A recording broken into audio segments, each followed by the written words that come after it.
आज का न्यूज 1 है, ठीक है।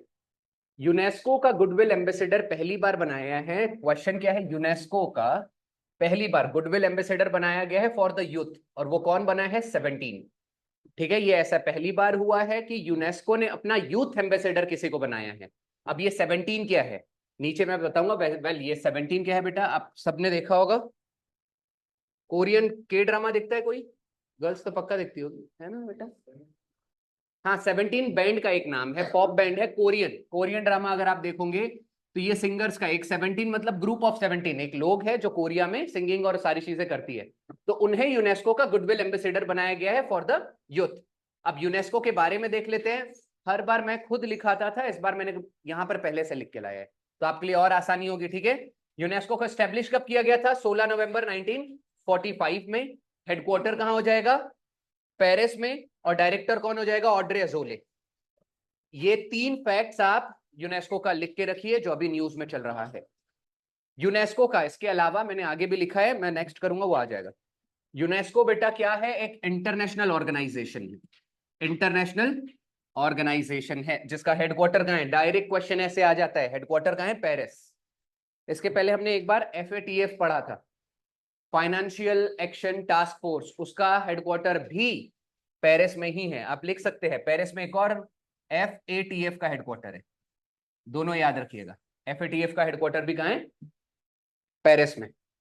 हाँ ठीक है, यूनेस्को के टोटल मेंबर्स लिख लीजिए 194। यूनेस्को के टोटल मेंबर्स हो जाएंगे 194।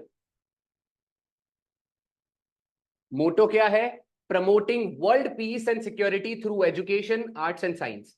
यानी कि वर्ल्ड पीस एंड सिक्योरिटी को प्रमोट करना इसका क्या है? मोटो है। अब 17 क्या है? जैसे कि मैंने पहले ही बता दिया, हु आर दे, लाइक 17 कौन है? कोरियन पॉप बैंड है एक। टोटल यूनेस्को साइट, ये आपके लिए हद से ज्यादा इंपॉर्टेंट है, ये वाला क्वेश्चन आ सकता है। ठीक है, टोटल यूनेस्को साइट इंडिया में कितने हैं? 42। अच्छा, हेरिटेज को क्या कहा जाता है हिंदी में? विरासत। विरासत। हेरिटेज को क्या कहा जाता है? विरासत। टोटल यूनेस्को साइट्स कितने हैं टोटल? अच्छा, विरासत मतलब क्या है? इसके लिए एक दो एग्जांपल दे देता हूं, जैसे कि रेड फोर्ट, जैसे कि ताजमहल। ये सब क्या है? इंडिया की विरासत है ना, जो ओल्ड बिल्डिंग्स हो गई, एंशिएंट बिल्डिंग्स। तो ऐसी टोटल कितनी साइट्स है? 42। 40। क्वेश्चन देखो, ये वाला लिख लो 40th नंबर का। सबसे latest Ramappa temple UNESCO site में डाला गया था, रामप्पा टेम्पल। जो कि रामप्पा टेम्पल कहाँ है? तेलंगाना। ये आपको याद रखना है, रामप्पा टेम्पल जिसे अभी रिसेंट में ऐड किया गया था, इधर इट इज तेलंगाना और तमिलनाडु। मैं एक बार फिर भी चेक करके बता दूंगा, बट मोस्टली ये तेलंगाना में ही होगा या तमिलनाडु में भी हो सकता है फिलहाल। और 41st होयसाला, होयसाला का इसका एक कॉम्प्लेक्स डाला गया था जो कि कर्नाटक में है। और 42nd जो कि सबसे लेटेस्ट हेरिटेज साइट है, उसका नाम क्या है? 40 होयसाला ना 42nd है, और 41st था शांति निकेतन। मैं यहां लिख देता हूं, 41st कौन सा था? शांति निकेतन। अब अगर आपके एग्जाम में देखो, घुमा के क्वेश्चन क्या पूछेगा? शांति निकेतन को अभी रिसेंट में 41st यूनेस्को साइट में इंक्लूड किया गया था। हो सकता है क्वेश्चन यही पूछ ले कि शांति निकेतन का फाउंडर कौन है। अभी मैंने बताया रविंद्रनाथ टैगोर। ठीक है, ये चीज याद रखिएगा। और ये क्या था? एक स्कूल था। और इंडिया में टोटल 42 यूनेस्को साइट्स है, जिसमें से 34 नेचुरल कल्चरल है, 7 नेचुरल है और 1 मिक्स्ड। अब मिक्स्ड का मतलब क्या? वो कल्चरल को भी पूरे कैटेगरी को फुलफिल करता है और नेचुरल को भी। और जो एक मिक्स्ड यूनेस्को हेरिटेज साइट है वो लिख लीजिएगा, इकलौती mixed UNESCO site Kanchenjunga, Kanchenjunga national park. ये एक लौता मिक्स्ड हेरिटेज साइट है जो कि कहां है? सिक्किम में। जो कि कब इंक्लूड किया गया था? 2016 में। और यूनेस्को साइट पूछा जाए वर्ल्ड में सबसे ज्यादा कहां है? इटली। कितनी? 59। ठीक है, अभी भी यूनेस्को साइट्स हमने खत्म नहीं किया है। जैसे कि मैंने कहा था, हर बार मैं क्वेश्चन फॉर्म में लाता हूं, इस बार मैंने सोचा था थोड़ा डिफरेंट वे में पढ़ा के देखते हैं। जैसे कि आपको एक न्यूज थोरोली कवर करनी चाहिए या ऑप्शन के थ्रू, आप मुझे बताइएगा। अभी भी यूनेस्को साइट मैंने क्या बताया, इंडिया में टोटल यूनेस्को साइट्स कितने हैं? 42। क्वेश्चन ऐसे नहीं पूछ सकता इंडिया में सबसे ज्यादा कहां है? महाराष्ट्र। कितने? 6। इंडिया का फर्स्ट यूनेस्को हेरिटेज साइट लिख लीजिए, अजंता एंड एलोरा। अगर ऑप्शन में ये ना हो तो आएगा आगरा फोर्ट, आगरा फोर्ट या ताजमहल। तो ये चारों की चारों साइट्स को 1983 में इंक्लूड किया गया था, ये आप लिख लीजिए, ये चारों इंडिया की फर्स्ट यूनेस्को साइट्स है। थोड़ा बैकग्राउंड, ओके। और भारत की पहली यूनेस्को सिटी जिसको इंक्लूड किया गया है वो था अहमदाबाद। अब तक टोटल 2 ही सिटी है, एक अहमदाबाद और दूसरी जयपुर। सिर्फ 2 सिटीज हैं जो यूनेस्को साइट में है।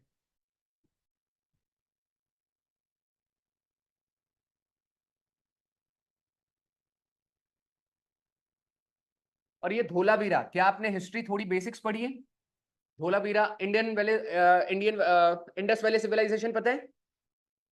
आईवीसी, अगर आपने बेसिक्स भी पढ़ा होगा हिस्ट्री का तो ये धोलावीरा आईवीसी का एक साइट है।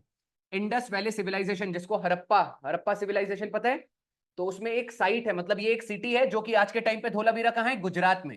तो ये याद रखना, ये एक लौती यानी ओनली इंडस वैली सिविलाइजेशन का साइट है जो कि किसमें इंक्लूड किया गया है? यूनेस्को साइट में। ये भी अलग से एक क्वेश्चन आ सकता है, तो इसको स्टार कर लीजिएगा या हैशटैग कर लीजिएगा। और अहमदाबाद सिटी का फाउंडर कौन है? सुल्तान अहमद शाह। ये याद रखिएगा, अभी रिसेंट की एसएससी की रीजनिंग का क्वेश्चन मैं बता रहा हूं, रीजनिंग का। रीजनिंग सबको पसंद है क्वेश्चन? चलो ठीक है, एक रीजनिंग का क्वेश्चन हो जाए आज। डन। एनालॉजी फेवरेट है? चलो देख लेते हैं। एक क्वेश्चन क्या था, गुजरात, गुजरात, अहमदाबाद, मध्य प्रदेश। सोच समझ के इसका सब लोग चलो निकालो, 2 मिनट दे रहा हूं मैं। ऑनलाइन जितने लोग हैं सब लोग ये अटेम्प्ट करेंगे क्वेश्चन। ऑप्शंस दे दूं मैं? चलो ठीक है, ऑप्शंस भी दे देते हैं। ऑप्शंस है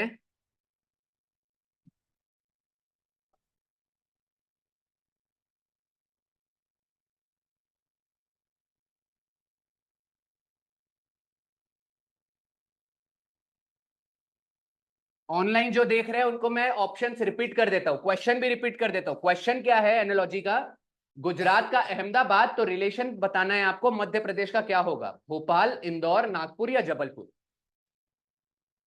अच्छे से सब लोग अपना अपना पहले आंसर निकाल लो, 1 मिनट ले लीजिए, ठीक है? सब लोग टाइप करेंगे आंसर, ओके? तो राइट आंसर है नागपुर। अब बात ऐसी है बेटा, लॉजिक, मैं अभी ये वाला एक फैक्ट बताने वाला था, तब मुझे याद आया, ये अहमदाबाद के ऊपर एक फैक्ट बताने वाला था, तब मुझे याद आया कि आपका जीके, जैसे कि मैं हमेशा बोलता हूं, कभी वेस्ट नहीं जाता है। अब हमारे जैसे लोग क्या, ये बहुत ही चिल्लर क्वेश्चन था, वन ऑफ द सबसे सस्ता क्वेश्चन। अब देखो जिसका जीके अच्छा होता है उसका एनालॉजी ऑटोमेटिक अच्छा होता है, जिसका history, geography, polity, economics, science वगैरह सब कुछ अच्छा हो, इवन करंट अफेयर। अब ये क्वेश्चन ना ज्योग्राफी का था, अगर आपकी ज्योग्राफी स्ट्रांग है तो ये बन जाएगा। ज्योग्राफी या ओवरऑल आपका स्टैटिक जीके। गुजरात का अभी कैपिटल क्या है? गांधीनगर। मतलब ये कैपिटल की तो बात नहीं कर रहा है, तो भोपाल तो सबसे पहले कट गया। और अगर कैपिटल की बात नहीं कर रहा है तो इंदौर भी कट गया। कैपिटल की तो वो बात ही नहीं कर रहा है, वो बात कर रहे हैं ओल्ड कैपिटल की। गुजरात का ओल्ड कैपिटल क्या था? अहमदाबाद। तो Nagpur is the old capital of Madhya Pradesh. पहले महाराष्ट्र और सब कुछ। Nagpur is the middle most city of India and Madhya Pradesh is the middle most state of India.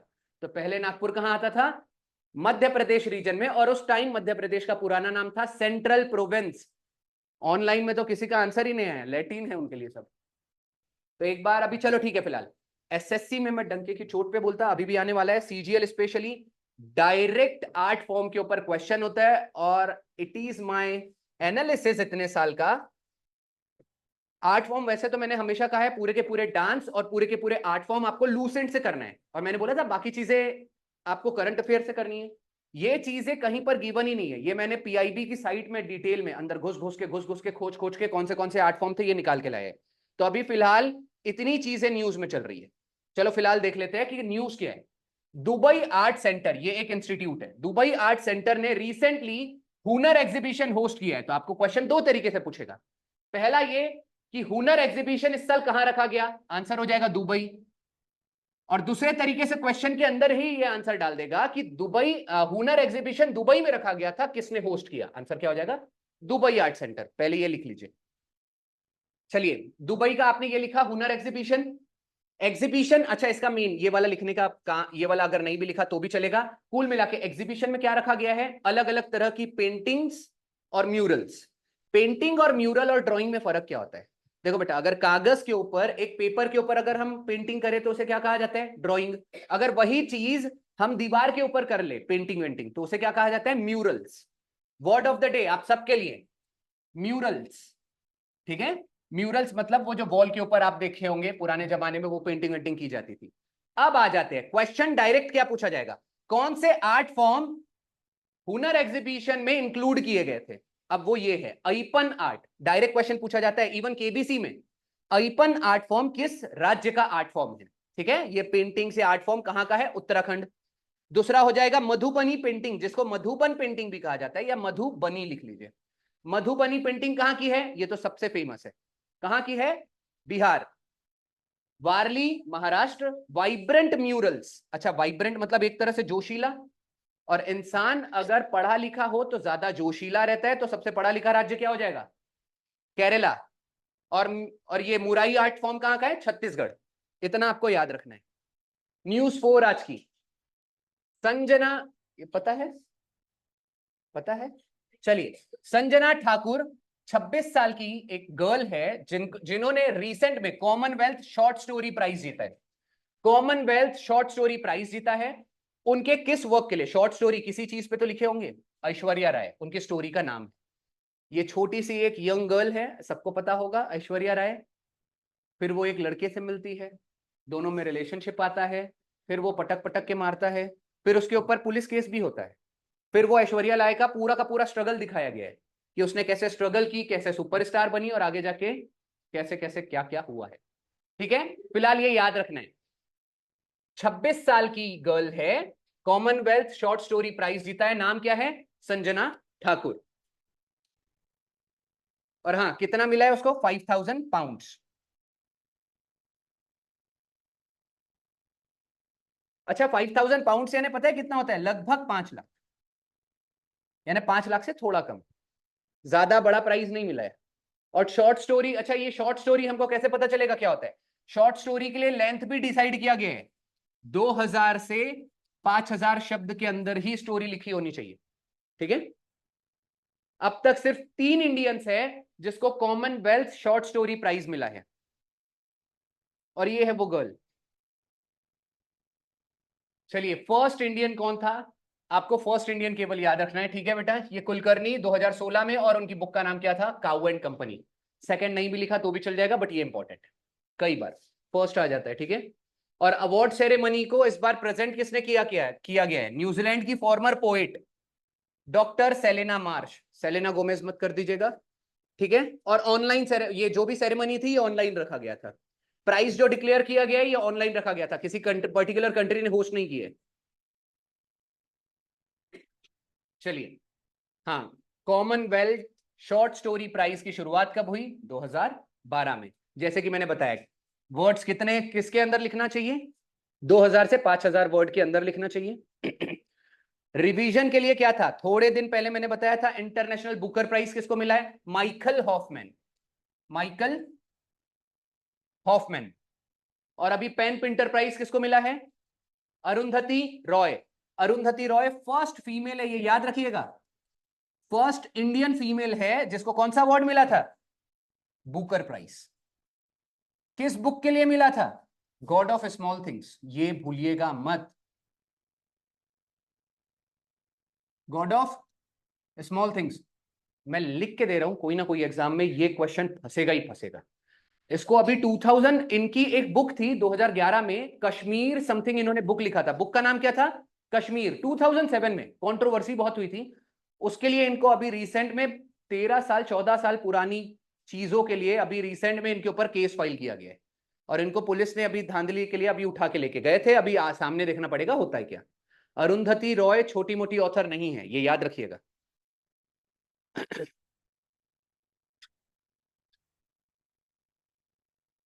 ठीक है, डन। और फर्स्ट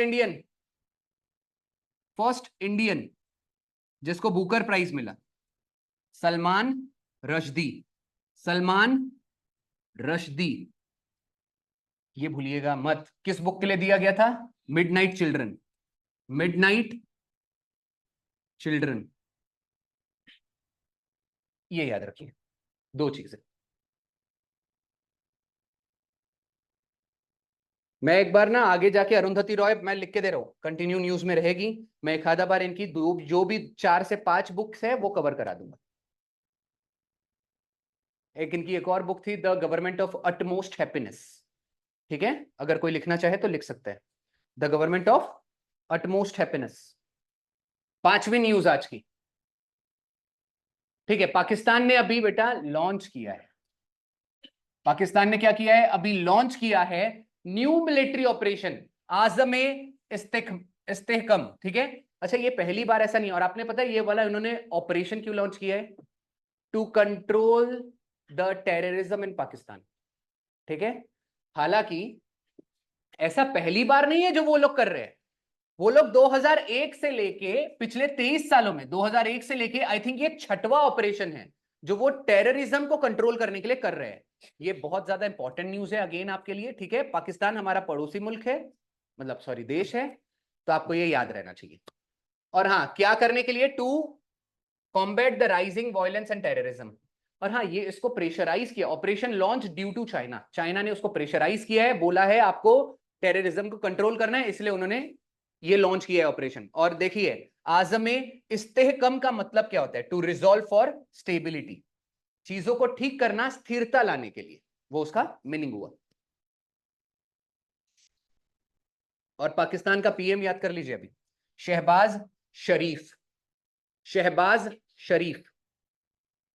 पाकिस्तान का कैपिटल क्या हो जाएगा? इस्लामाबाद। करेंसी क्या हो जाएगी? रुपया। लेकिन ये ऐसा वाला करेंसी नहीं रहेगा, ठीक है, रुपया, वहां पे भी रुपी ही चलता है। नेपाल में क्या चलता है? रुपया। रुपी। रुपी कहां चलता है? नेपाल में। रुपी कहां चलता है? पाकिस्तान में। रुपी कहां चलता है? इंडिया में। और इंडोनेशिया में क्या चलता है? रूफिया। इंडोनेशिया में क्या चलेगा? रूफिया।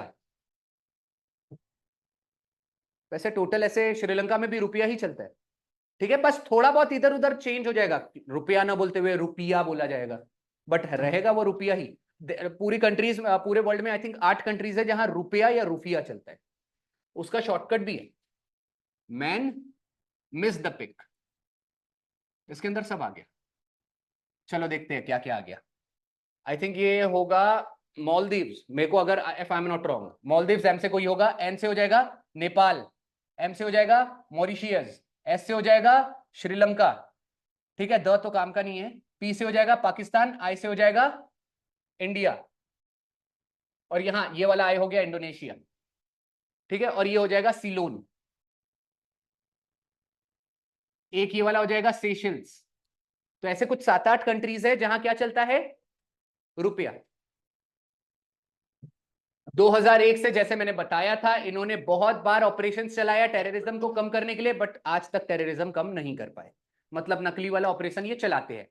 आपके लिए वेरी वेरी वेरी इंपॉर्टेंट चीज जो आप एग्जाम पॉइंट ऑफ व्यू से है वो ये है, मैं बता रहा हूं, मेरा करंट अफेयर सबसे इंपॉर्टेंट चीज यही हो जाती है। इस चीज के लिए अच्छा होता है कि मैं हमेशा पुरानी चीजें ला लेता हूं। जितने भी ऑपरेशन न्यूज में चल रहे हैं वो ये है।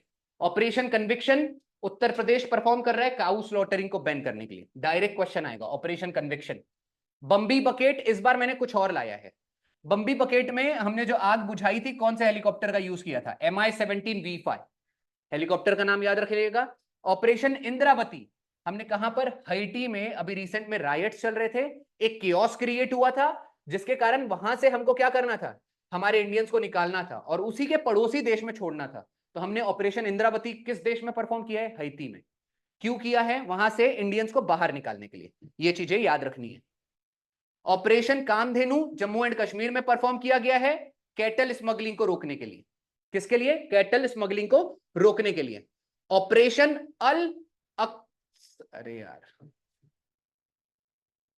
अल अक्सा फ्लड है वो।